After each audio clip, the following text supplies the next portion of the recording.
Tripura journalist union Gomti জেলা committee এবং আমাদের উদয়পুর সাব ডিভিশন কমিটির পক্ষ থেকে অর্থাৎ যৌথ উদ্যোগে গোমতী জেলার অতিরিক্ত পুলিশ সুপারের নিকট একটি ডেপুটেশনে মিলিত হয়েছিলাম উদয়পুর শহরের বিভিন্ন নানা সমস্যা নিয়ে, এবং সে আশানুরূপ একটি ডেপুটেশন সেখানে হয়েছে এবং আমাদেরকে গোমতী জেলার অতিরিক্ত পুলিশ সুপার সেখানে আশ্বস্ত করেছেন যেগুলি সমস্যা আমরা তুলে ধরেছি। ট্রাফিক সমস্যা, ভুয়া সাংবাদিক সেখানে যারা ঘুরছে এখন উদয়পুর শহরে, এছাড়া ড্রাগস থেকে শুরু করে নেশা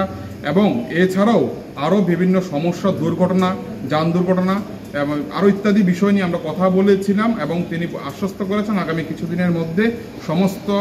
ঘটনার তিনি সত্যতা খুঁজে বের করবেন এবং সবগুলি বিষয় নিয়ে তিনি ব্যবস্থা নেবেন এবং আগামী দিনে যাতে উদয়পুর শহরের এবং শহর লাগোয়া বিভিন্ন এলাকাগুলিতে জাতীয় সড়কে যে দুর্ঘটনাটি ঘটছে সেসব বিষয় নিয়ে তিনি অবগত করবেন উদয়পুর ট্রাফিক দপ্তরকে।